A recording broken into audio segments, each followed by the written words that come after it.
The street was silent, bathed in the pale glow of flickering street lamps. Nancy Thompson, a bright-eyed teenager with messy hair and fear buried beneath her strength, sat up in bed, beads of sweat glistening on her forehead. She had dreamed of Freddy Krueger again, the burned man in the brown fedora, tattered red and green sweater, and glove of metal claws. Earlier that day, Nancy and her friends, Tina, Glenn, and Rod, had nervously confessed to having the same nightmare. A man with a scarred face, haunting them with sinister laughter in their sleep. No one knew where he came from, but the fear was real. That night, Tina begged Nancy to sleep over. In Tina's room, laughter turned to unease. Shadows danced unnaturally on the walls. Tina wandered outside, drawn by a whisper in the wind. Suddenly, Freddy emerged from the darkness. His claws screeched along a metal pipe, sparks flying as he chased her through a surreal, stretching alleyway.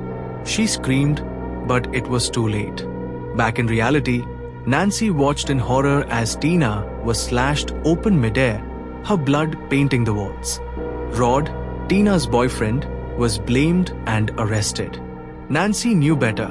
Something supernatural was hunting them. Terrified yet determined, Nancy tried to stay awake. Caffeine pills, coffee pots hidden in her room, alarms rigged to jolt her awake. But sleep always came. In her dreams, the boiler room appeared, twisted and rusty, filled with Freddy's echoing voice. He taunted her, stalking her through flaming corridors. Nancy would wake up gasping, the heat and terror still clinging to her skin. Glenn, her boyfriend, didn't believe her. One night, he drifted off while lying on his bed, headphones on. Freddy pulled him into the mattress, a geyser of blood erupting and splashing across the ceiling. Now Nancy was alone. Desperate, she learned the truth from her mother. Years ago, Freddy was a child murderer. The parents of Elm Street had hunted him down, burned him alive, and buried the secret. But now he had returned in their children's dreams. Nancy devised a plan. She would bring Freddy out of the dream world. She set traps, a sledgehammer above the door, light bulbs filled with gunpowder, tripwires.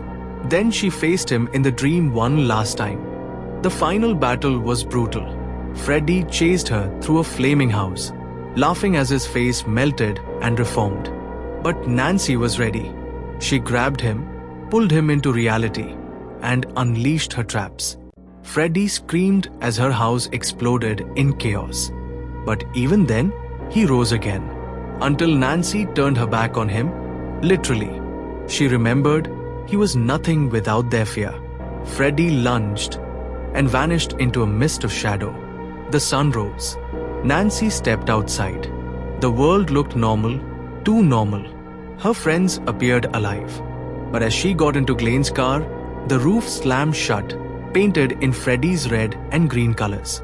The car drove off on its own. Nancy screamed as her mother was dragged through the door window by Freddy's arm. The nightmare wasn't over.